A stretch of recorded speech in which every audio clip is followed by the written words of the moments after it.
Según mi vasto conocimiento de las culturas del mundo, la gente de Finlandia pasa la mayor parte de sus días esquiando a tope por la frontera oriental, vigilando los batallones rusos. No obstante, también tengo información de que en su tiempo libre, también les gusta aprovechar la vasta belleza natural de su país. Finlandia es un paraíso al aire libre, lleno de montañas impresionantes y vastos lagos. Hay más oportunidades de caza, pesca y camping de las que podrías esperar. Sin embargo, el caso de hoy podría hacerte pensarlo 2 veces antes de acampar en el bosque. La aventura al aire libre puede convertirse en una película de terror en un abrir y cerrar de ojos, y sin nadie alrededor para ayudar, las consecuencias pueden ser fatales. Eso es exactamente lo que sucedió en el lago Bodom, cerca de la punta sur del país, a poca distancia en auto de Helsinki. El nombre de ese hermoso lugar quedará para siempre asociado con los terribles eventos que ocurrieron allí 60 años atrás.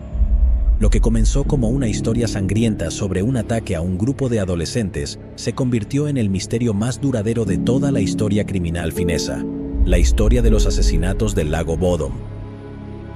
El 4 de junio de 1960, un grupo de adolescentes estaba paseando en motocicletas alrededor del borde del lago Bodom, en el sur de Finlandia.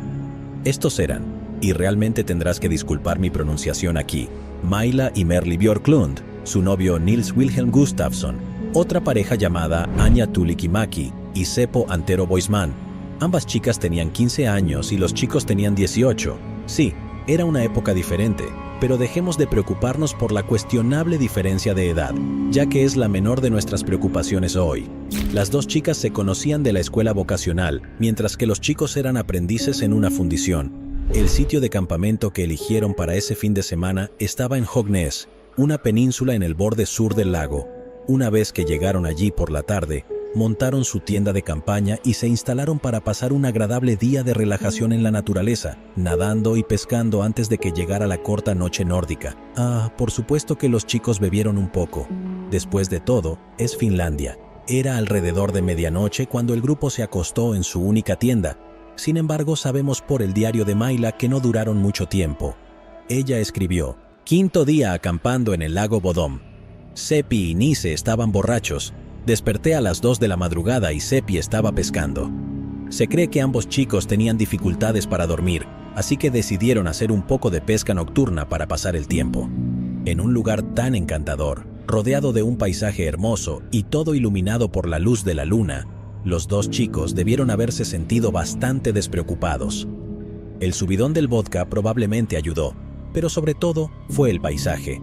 Cuando terminaron, regresaron al campamento y se metieron en la cama para descansar durante la noche. Por la mañana, la escena pacífica de la noche anterior había sido reemplazada por una de horror puro.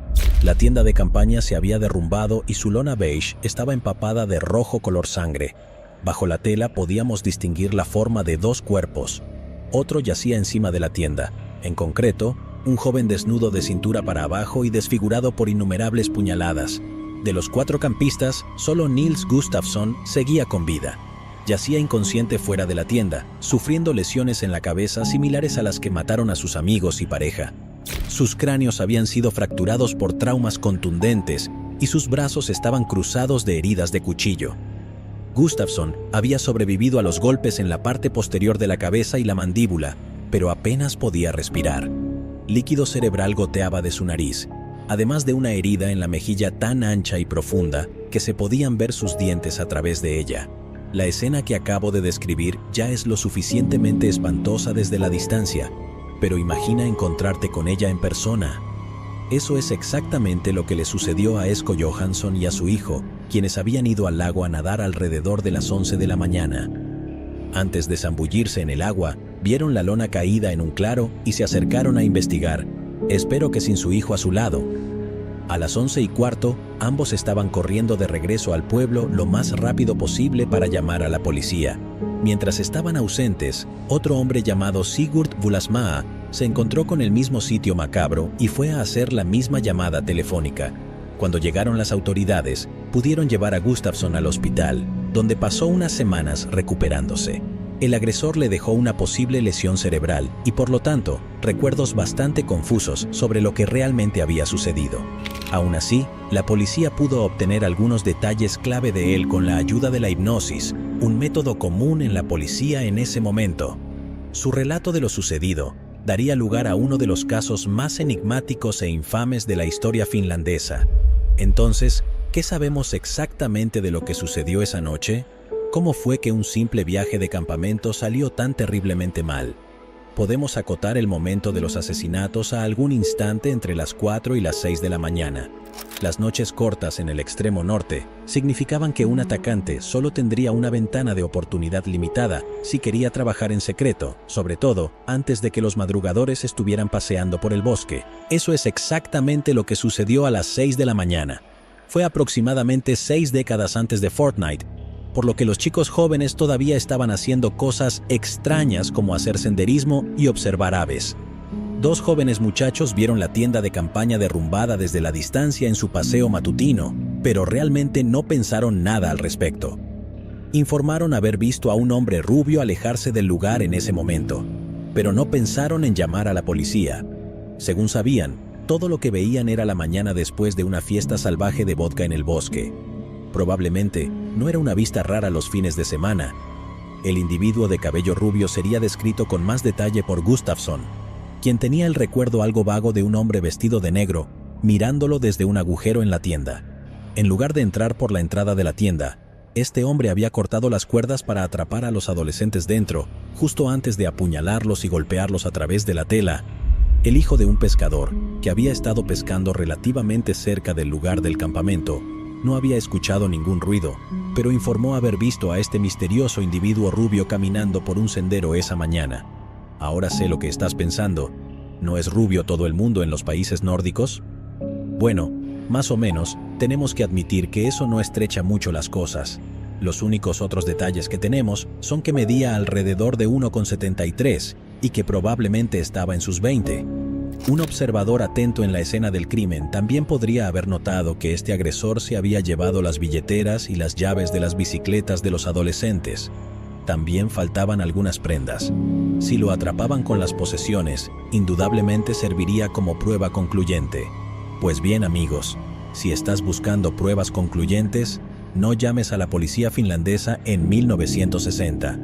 Tan pronto como llegaron a la escena, las posibilidades de resolver el crimen disminuyeron rápidamente, lo cual es exactamente lo contrario de lo que buscas en una fuerza policial.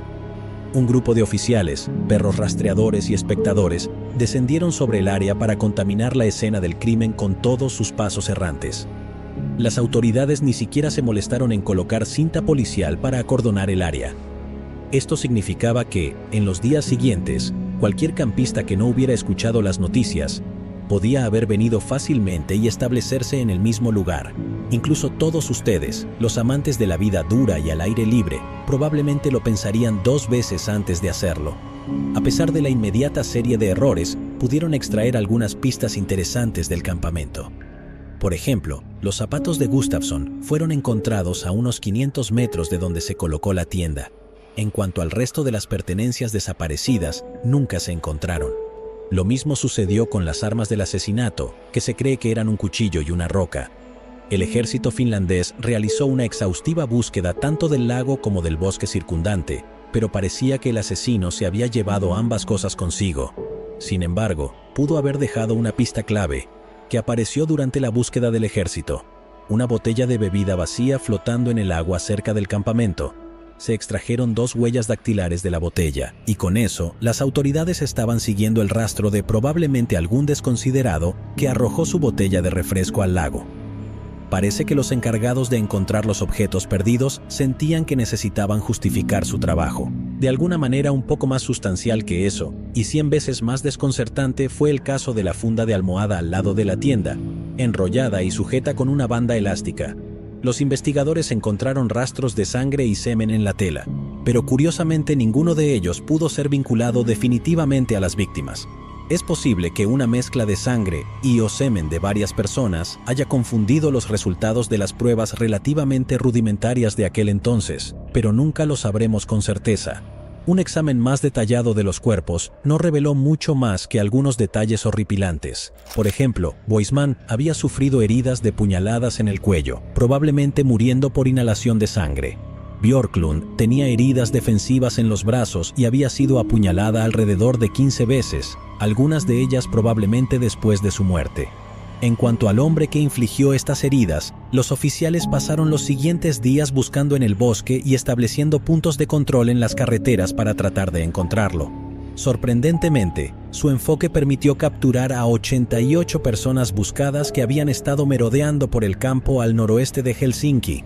Eso es bastante impresionante, pero desafortunadamente ninguno de los capturados resultó ser el misterioso asesino de los adolescentes. En total, se entrevistó a alrededor de 4.000 personas con la esperanza de encontrarlo y se identificaron varios candidatos probables.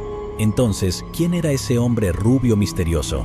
Como mencioné antes, cuando la policía intentaba obtener una mejor descripción de su apariencia, utilizaron la hipnosis en el sobreviviente Gustafsson, quien dio una descripción que era sorprendentemente similar a la del hijo del pescador, lo que significa que el boceto que la policía había elaborado de un hombre con mejillas prominentes y cabello hacia atrás probablemente era preciso. Así que organicemos una alineación de todos los posibles sospechosos. Aquí es donde las cosas comienzan a ponerse aún más extrañas, porque estamos a punto de conocer a algunos personajes extraños, la mayoría con pasados extremadamente turbios. El primer candidato prometedor fue un tal Pauli Kusta Luoma. Este no se basó en un parecido con el boceto policial, sino en algo aún más obvio. Un Luoma cubierto de polvo se había acercado a un carpintero que vivía en el bosque para pedir un cigarrillo, alrededor de las 10 de la mañana del día después de los asesinatos. Tenía manchas de sangre en los brazos y en el pecho. Caso cerrado, ¿verdad? Sí, de hecho, pero no en nuestro caso. Resulta que Luoma era buscado por la policía, ya que se había escapado de una instalación laboral en ese momento. Tenía antecedentes de robos y hurtos, pero era muy poco probable que fuera el responsable de matar a los adolescentes en el lago Bodom. Resulta que tenía una coartada a prueba de balas para esa noche. Es probable que la sangre fuera solo suya, producto de las desventuras que sufrió durante su huida. Entonces, si no fue el ladrón fugado, ¿qué tal un psicópata fugado? Aparentemente Finlandia está llena de fugitivos, y resulta que otro estaba en el área en ese momento. Este era Pentti Soininen, entonces de solo 15 años, y escapó de su hogar de acogida. Nadie realmente sospechaba de él en ese momento, pero a medida que sus delitos violentos se acumularon en los años siguientes, le diagnosticaron psicopatía y los oficiales lo entrevistaron sobre el tiempo cerca del lago Bodom. Sin embargo, esto resultó infructuoso y Soininen fue descartado como sospechoso. No estuvo cerca del campamento esa noche. Ahora nos estamos acercando a los dos posibles sospechosos que nos ofrecen más para analizar. El primero es Valdemar Gillström, al que simplemente llamaremos por su apodo local, Hombre del Kiosco. Entendible, porque era propietario de un kiosco en la ciudad cercana de Oita, un poco al oeste de donde los campistas estaban instalados. Ahora, aunque el nombre del Hombre del Kiosco podría sonar como un superhéroe efímero de algún viejo cómic de mala calidad, en realidad era un conocido villano en el pueblo. Era un alcohólico violento, con un historial de agresiones hacia su esposa e hijos. Dudo que consiga un lugar en el MCU pronto, pero lo más importante es que este villano también era conocido por guardar rencor contra todos los campistas en la zona. ¿Sabes de ese tipo montañés que al comienzo de una película de terror les dice a los adolescentes, ¿no nos agrada la gente nueva por aquí? Bueno, ese era básicamente Gillström. Y no solo se quedaba en miradas desagradables, iba tan lejos como para arrojar piedras a los visitantes en el bosque, poner cuchillas de afeitar dentro de las manzanas y cortar las cuerdas de los campamentos. Parece que hay un motivo claro ahí, tal vez extraño, pero un motivo al fin y al cabo. El tipo simplemente no soportaba a los campistas. Además, su metodología era similar a la de su acoso pasado, así que parece que podríamos tener a nuestro hombre. Este guardián equivocado de los bosques fue una de las primeras personas en las que los habitantes del pueblo sospecharon, lo que llevó a la policía a registrar su propiedad. Resulta que, en el tiempo transcurrido entre los asesinatos y su búsqueda, el hombre del kiosco había llenado un pozo en su propiedad con tierra. Aunque la policía nunca encontró ninguno de los objetos desaparecidos durante su búsqueda, años más tarde, su yerno afirmó estar seguro de que estaban enterrados allí. mientras que su esposa argumentaba en favor de su inocencia, diciendo a la policía que no podría haber cometido los asesinatos porque estuvieron juntos en casa toda la noche. Algunos creen que su defensa del hombre del kiosco hizo que la policía concluyera su búsqueda mucho más rápido de lo que debieron. Quizás realmente habían encontrado a su hombre y lo dejaron escapar. Incluso si ese fuera el caso, no había ninguna posibilidad de que enfrentara un juicio. En 1969, el hombre del kiosco caminó hacia el lago Bodom y se ahogó. Si pensaste que esto último fue bastante impactante, lo siguiente lo es aún más. Nuestro segundo sospechoso principal era un hombre alemán de 36 años llamado Hans Assmann. Assmann también vivía en Espoo, a solo unos kilómetros de la escena del crimen, y tenía incluso más leyendas locales tejidas a su alrededor que nuestro último maníaco.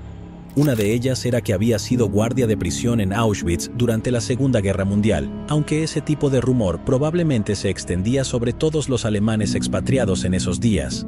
Una historia más creíble, sin embargo, era que una vez perteneció a la Luftwaffe, la Fuerza Aérea Alemana. Después de su muerte, su hermana presentó pruebas de que de hecho había recibido una pensión completa de ellos. Sin embargo, no estaba derribando aviones de combate en los últimos años de la guerra, sino que los pasó en un campo de prisioneros soviético después de ser capturado en 1943. La gente en Oita creía que durante ese tiempo, Hans fue reclutado como espía por la KGB. Una vez más, debería aclarar que este tipo de rumor probablemente no era exactamente novedoso en un país que siempre estaba en estado de alerta contra Rusia, especialmente en plena Guerra Fría. Al mismo tiempo, en Occidente, el FBI mantenía vigilados a cualquiera que se sospechara que tenía simpatías comunistas, listos para golpearlos con la bota de acero de la libertad.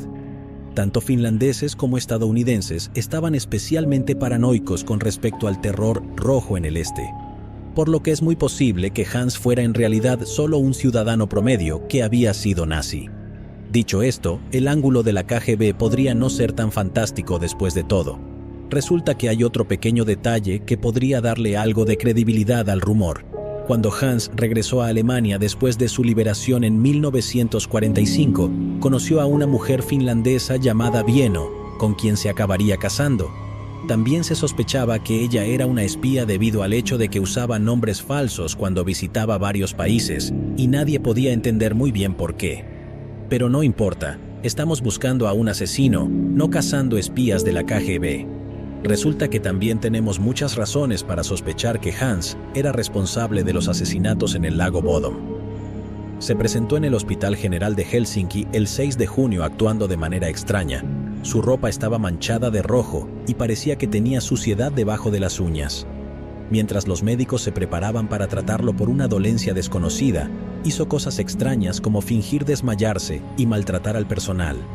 Sin embargo, lo más importante es que encajaba perfectamente en la descripción del hombre rubio misterioso. Un futuro profesor universitario, Jorma Palo, fue el médico encargado de atenderlo y estaba convencido de que había encontrado al tipo de los informes de radio. Llamó a la policía, quienes fueron a interrogar a Hans. Sorprendentemente, nunca se les ocurrió quitarle la ropa manchada de sangre para analizarla.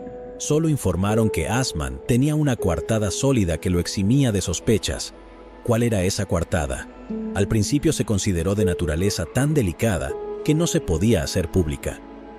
Pero los documentos judiciales revelaron más tarde que la situación era que él estaba teniendo relaciones sexuales. El hombre casado estaba en Helsinki, alojado en un apartamento con su amante. El propietario del apartamento respaldó esta historia diciendo que los vio a ambos durante el desayuno. Aparentemente, la anfitriona se despertó a las 6 de la mañana para preparar la comida de la mañana y despertó a los enamorados a las 9 de la mañana para bajar a tomar café. Si Hans hubiera salido sigilosamente para cometer un asesinato, tendría que tener habilidades sigilosas, no sé, como de un espía de la KGB. Y tengo la sensación de que, como he mencionado que se trata de el mayor misterio de Finlandia, en lugar de el mayor misterio de Finlandia que fue resuelto, no vamos a descubrir qué sucedió aquí, así que solo nos queda la especulación. En cuanto a las manchas rojas en su ropa, él se lo explicó a la policía diciendo que era el resultado de algún incidente borracho de decoración en un lugar de trabajo.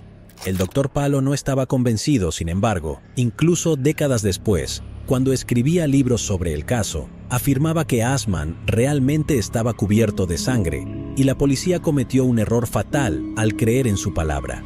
Y lo más importante de todo, se parecía increíblemente a la descripción policial. Habrías pensado que habría posado para el retrato. Seguramente nadie tiene tanta mala suerte, ¿verdad? Este debe haber sido el hombre que los testigos vieron. Casualmente cambió su peinado poco después de que se hiciera pública la descripción, pero el resto coincidía perfectamente. Para todos los apologistas de Assmann por ahí, sin embargo, aún hay razones para dudar de que realmente fuera él quien fue visto allí. Verás, Olavi Kivilahti, el hijo del pescador, no tenía la mejor vista. Era miope y estimó que el hombre misterioso pasó a una distancia de unos 50 metros. Es posible que al menos algunos de los detalles que dio fueran solo rellenando los espacios borrosos. ¿Es posible que ya tuviera la imagen de la leyenda local Hans Assmann en su mente al hacerlo?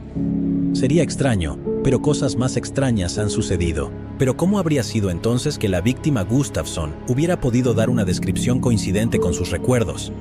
Bueno, tal vez en realidad no eran sus recuerdos. Los neuropsicólogos han declarado en público que este tipo de amnesia que sufría no podría haber sido superada mediante hipnosis, como lo hizo la policía. ¿Habría descubierto de alguna manera la descripción del hombre rubio dada por el hijo del pescador? Es poco probable y habría requerido un gran desliz por parte de la policía. Aún así, no está completamente fuera de las posibilidades. Sin embargo, si ese fuera el caso, ¿cuál sería el incentivo de Gustafsson para mentir sobre todo esto? Bueno, en realidad no hemos terminado con nuestra lista de sospechosos. Todavía hay una adición final e improbable que debemos considerar. Han pasado ahora 44 años desde el asesinato, marzo de 2004. La mayoría han abandonado las esperanzas de encontrar una resolución concluyente para la historia, y su único sobreviviente ya está en sus 60 años. El público finlandés quedó conmocionado cuando, sin previo aviso, Gustafsson fue llevado por la policía y acusado del horrible crimen cometido contra sus amigos todos esos años atrás. Este nuevo desarrollo se basó en el análisis forense moderno de una pieza clave de evidencia, los zapatos encontrados escondidos a 500 metros del lugar del campamento. ¿Recuerdas que te dije que el análisis de sangre de antaño tendría dificultades para extraer algo útil de una mezcla de diferentes muestras? Bueno, el análisis moderno no tiene tales inconvenientes. Se descubrió que el calzado de Gustafsson tenía la sangre de las otras 3 víctimas, pero ninguna de la del propio hombre, lo que sugiere que quien haya cometido el crimen probablemente las llevaba puestas en ese momento. Esto y algunas nuevas pruebas de ADN no reveladas llevaron a la creación de una nueva narrativa en la que Gustafsson entró en conflicto con sus amigos. Llevó a cabo una venganza terriblemente sangrienta y desproporcionada, y al final hizo todo lo posible para encubrir su crimen. Después de pasar 59 días en la cárcel esperando descubrir qué le sucedería, Gustafsson fue puesto en libertad cuando el juez determinó que no representaba un riesgo de fuga. Sin embargo, tendría que esperar otros 14 meses antes de poder defenderse adecuadamente contra las acusaciones en el tribunal. El juicio comenzó el 4 de agosto de 2005. Como dije, el caso de la fiscalía se basaba en los zapatos. No solo no había sangre de Gustafsson en ellos, sino que había algunos patrones de sangre impactantes que parecían demostrar sin lugar a dudas que el asesino los estaba usando durante el asesinato. Un hecho que los investigadores asumieron durante mucho tiempo. Esto significaba que o un borracho furioso del pueblo o un hombre de la KGB decidieron intercambiar zapatos con el joven de 18 años antes de matarlo a él y a sus amigos, o que el asesino era en realidad el legítimo dueño de esos zapatos. También se sugirió que fue Gustafsson, a quien los 2 jóvenes observadores de aves vieron salir del campamento temprano esa mañana. Era la figura alta y rubia que se dirigía a esconder las pruebas de su crimen en el bosque. Sin un motivo evidente para la acusación, básicamente, la fiscalía inventó uno con unos pocos ingredientes limitados. De todas formas, definitivamente vale la pena escucharlos. Un nuevo testigo acababa de presentarse para contar cómo, cuando subieron caminando solos, Gustafsson y Boisman se toparon con otro campamento, a 1 kilómetro más o menos alrededor del lago.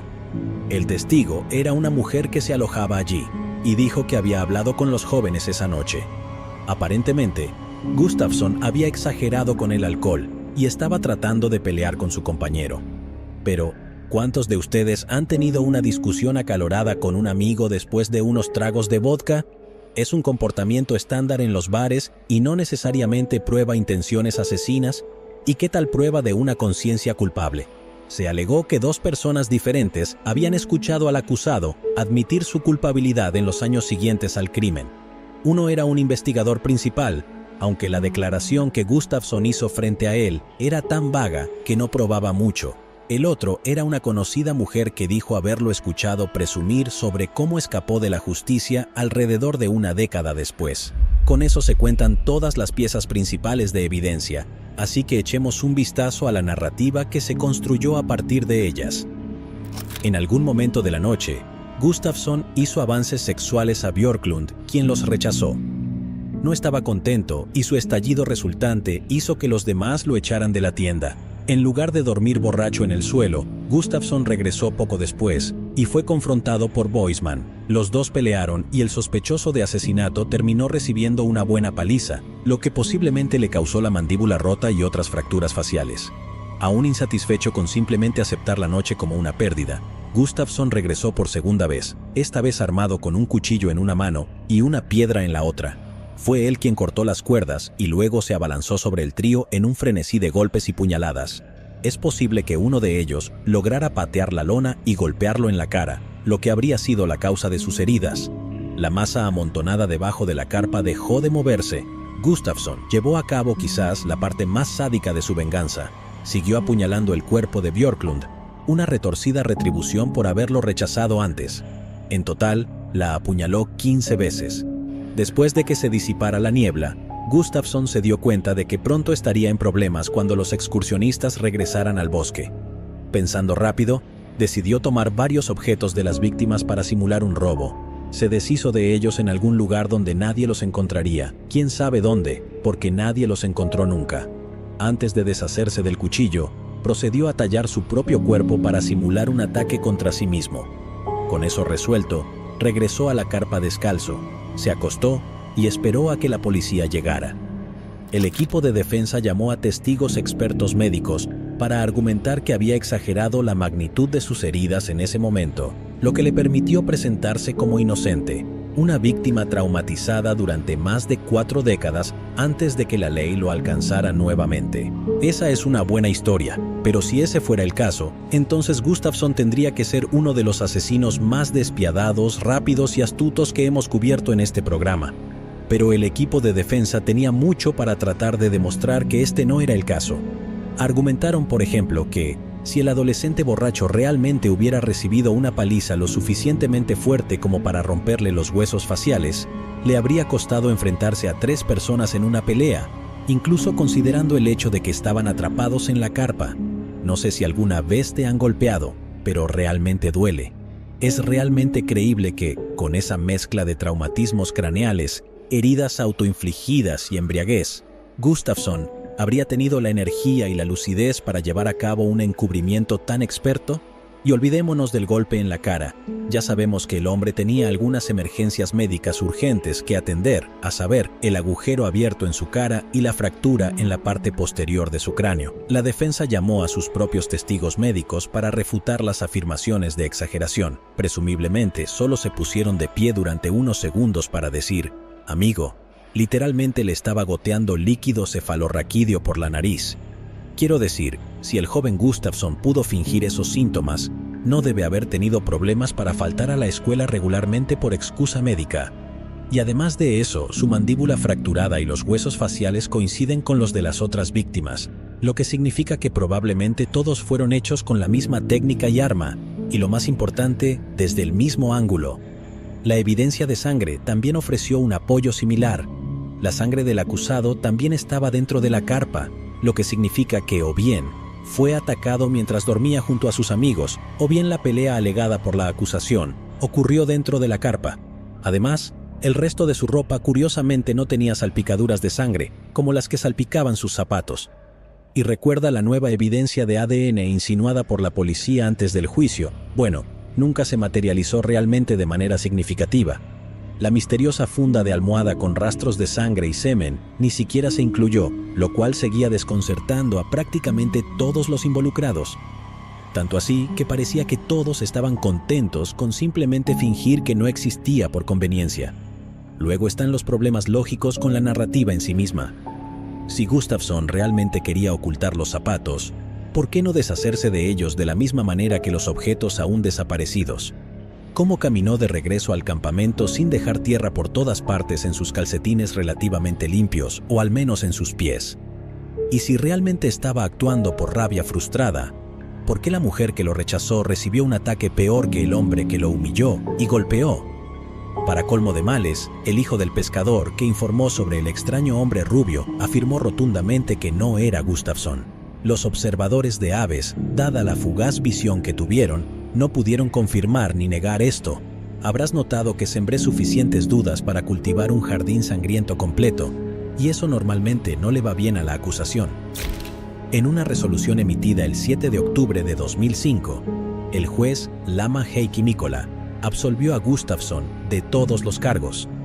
El jurado afirmó que simplemente no había suficiente evidencia para probar la narrativa de la acusación, lo cual parece bastante claro dadas todas las preguntas sin resolver. Gustafsson presentó otro caso judicial buscando compensación por su encarcelamiento, logrando obtener casi 45.000 euros por sus problemas.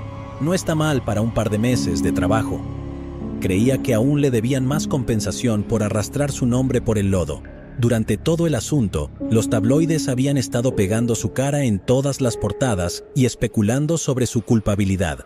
Es comprensible que quisiera ir tras esos buitres también, pero su solicitud de demandar por difamación fue denegada, y eso me sorprende, porque creo que habría sido justo. Considerando por un momento lo que acabamos de evidenciar, es muy probable que, basándose en pruebas casi inexistentes e intuiciones investigativas, el único sobreviviente de un brutal ataque con cuchillo fuera llevado a juicio para ser acusado del crimen. A lo largo del asunto, incluso tuvo que mirar la misma carpa en la que yacían los cuerpos de sus amigos y novia, nuevamente montada dentro de la sala del tribunal. Asumiendo que realmente es inocente, 45.000 euros parecen un pago muy bajo por todo ese estrés.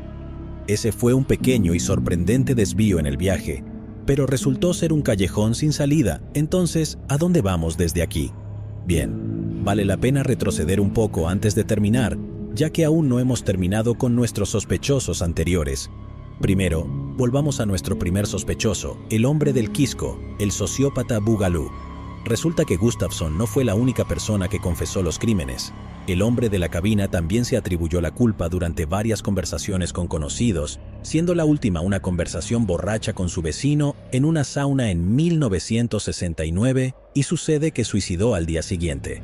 La policía investigó estos informes a lo largo de los años, pero les dieron poca credibilidad debido a que el hombre era conocido como extremadamente problemático, y solo asumieron que el hombre borracho y violento solo estaba siendo un hombre borracho, violento e idiota.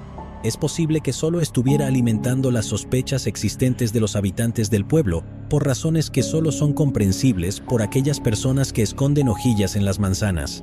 Aunque tal vez no debas apresurarte a descartarlo del todo, sobre todo cuando escuches que su esposa reveló que solo le dio una coartada porque él la amenazó de muerte, y en realidad ella no sabía dónde había estado. Sin embargo, estas revelaciones no inspiraron acciones importantes por parte de los detectives. Entonces, uno tiene que preguntarse si esto fue quizás solo un caso de chismes ociosos del pueblo, siendo exagerados por la prensa. No es como si el hombre del kiosco tuviera escasez de enemigos después de todo. Uno de sus oponentes más vocales era un político local llamado Ulf Johansson, quien más tarde escribió un libro llamado Legendary om Bodom Arundradets Mord Mysterium. Presentó el caso de la culpabilidad del irascible kiosquero en sus páginas, pretendiendo demostrar que este molesto local violento había sido ingresado previamente en un hospital psiquiátrico. Es seguro decir que su nombre todavía está en competencia por ese primer lugar en la lista de sospechosos. El concursante número 2, como todos sabemos, es el agente posible favorito de la KGB y hombre brillantemente nombrado, Hans Assmann. El modelo ario ha sido el objeto de la mayoría de las investigaciones del caso sin resolver a lo largo de los años, y resulta que era un personaje aún más sospechoso de lo que pensábamos inicialmente. Los contactos de los alemanes con la ley en los años anteriores y posteriores a los asesinatos revelan un personaje con una fuerte propensión a la violencia. Por ejemplo, en 1961, la policía lo encarceló por golpear severamente a su esposa Vieno en público, pateándola incluso después de que cayera de dolor. Afortunadamente, Vieno logró salir de esa horrible situación después de otros 9 largos años. Libre del control de Hans, reveló que a menudo pasaba tiempo en el área donde ocurrieron los crímenes, lo que significa que estaba muy familiarizado con el terreno. Si las sospechas locales son creíbles, tampoco le era ajeno el asesinato. Era una persona de interés en el asesinato de una adolescente que murió en un atropello mientras montaba en bicicleta, y en otro caso, donde 2 niñas fueron asesinadas mientras acampaban. Si el perpetrador de los asesinatos del lago Bodom era un asesino experimentado que sabía cómo podría desarrollarse la investigación, quizás algunas de las pruebas, como los zapatos de Gustafsson, estaban destinadas a desviar la atención de la policía. Esto es solo especulación, por supuesto, así que permíteme darte algo más concreto. Hans Assmann falleció en 1997. Pero antes de hacerlo, llamó a un periodista a su lecho de enfermo para grabar sus memorias. El resultado fue un libro que detallaba las conversaciones a menudo crípticas que tuvieron lugar entre los dos. Cuando le preguntaron sobre los asesinatos del lago Bodom, Hans respondió: «Supongo que esperas que hable sobre esas cosas de tiendas y cuchillos. Debo decepcionarte, no hablaré sobre los detalles, no admitiré ni negaré cosas». No es un no rotundo de ninguna manera. Incluso en su lecho de muerte, sin nada que perder excepto quizás su reputación, no confirmaría ni negaría nada. Esta ambigüedad intencional provocó la renovada ira del público, que criticó a la policía por no investigar adecuadamente esa línea de investigación. Luego, cuando los documentos judiciales sellados revelaron que su supuestamente sólida coartada resultó ser una promesa de meñique del propietario y anfitriona, parientes lejanos de Hans, la confianza en las autoridades se desmoronó en los periódicos.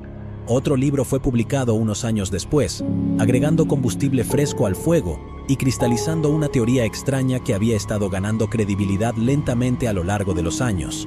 Fue escrito por el profesor Jorma Palo, quien nunca olvidó del todo su encuentro con el hombre en esa extraña noche en el hospital en 1960. 43 años después, terminó publicando un libro que daba un resumen de todas las pruebas que sugerían la culpabilidad de Assmann. El doctor reveló que guardaba la ropa que el alemán dejó atrás y se sorprendió de que la policía nunca regresara a recuperarla. Su afirmación más impactante de todas fue que los rumores sobre la KGB relacionados con Assmann eran ciertos. Esto significaba que disfrutaba secretamente de inmunidad por los crímenes en aras de la diplomacia con la URSS. Esto suena bastante extravagante y fue condenado como tal por las autoridades finlandesas. Sin embargo, dadas las circunstancias de la década de 1960 y Finlandia en general, que acababa de resolver su propio conflicto con los rusos un par de décadas antes, es bastante obvio que al menos habría algunos espías de la KGB dispersos por el país. Para 1980, se estima que los soviéticos tenían más de 200 agentes en el país. La única pregunta es si este tipo en particular era uno de ellos y, de ser así, ¿pudo aprovechar su posición para evitar la prisión? Nunca lo sabremos con certeza, pero me gustaría dejarte con una última imagen para reflexionar. A principios de la década de los 2000, apareció una foto del funeral conjunto de las víctimas del lago Bodom. Entre la multitud se puede ver un rostro con una mandíbula esculpida, cabello rubio y pómulos marcados. Es difícil no concluir que este podría ser Hans Assmann mismo asistiendo al funeral de los niños de Helsinki, a pesar de no tener una buena razón para estar allí. Si la imagen de un espía asesino de la KGB asistiendo al funeral de 3 adolescentes, a quienes podría haber asesinado brutalmente solo días antes, no te hace estremecer, no sé qué lo hará. A estas alturas, probablemente estés bastante al día con la historia y desafortunadamente, todavía no hay una resolución adecuada. Es fácil ver por qué es un caso tan perdurable en la cultura finlandesa, pero a menos que obtengamos algunas confesiones en el lecho de muerte o algo similar, parece que seguirá siendo tan frío como un invierno nórdico. En ausencia de cualquier condena, nos quedan 3 teorías principales. Una, un famoso vendedor de kiosco anticampistas fue demasiado lejos con su campaña de terror. 2, el único sobreviviente fue el culpable y logró evitar una condena en el tribunal, poco probable. Y 3. Un agente encubierto de la KGB que una vez luchó por las potencias del eje utilizó su influencia con los rusos para eludir el arresto por sus crímenes violentos. No puedo creer que esté diciendo esto, pero la opción número 3 es posiblemente la más probable. Déjame saber lo que piensas o si crees que hay otra posibilidad que podría haber pasado desapercibida para todos nosotros. ¿Quién sabe? Tal vez los finlandeses te den una bonita medalla por resolver el caso. Un último pensamiento para aquellos de ustedes que tengan un poco de fobia a los espacios abiertos. Me disculpo por exacerbar eso hoy. Solo recuerden que la gran mayoría de los viajes de campamento no son más que malvaviscos asados y buenos momentos. Sin embargo, no hay forma de que me atrapes ahí afuera en el corto plazo. Llegados aquí, ¿acaso no has visto este otro crimen? Yo no me lo perdería,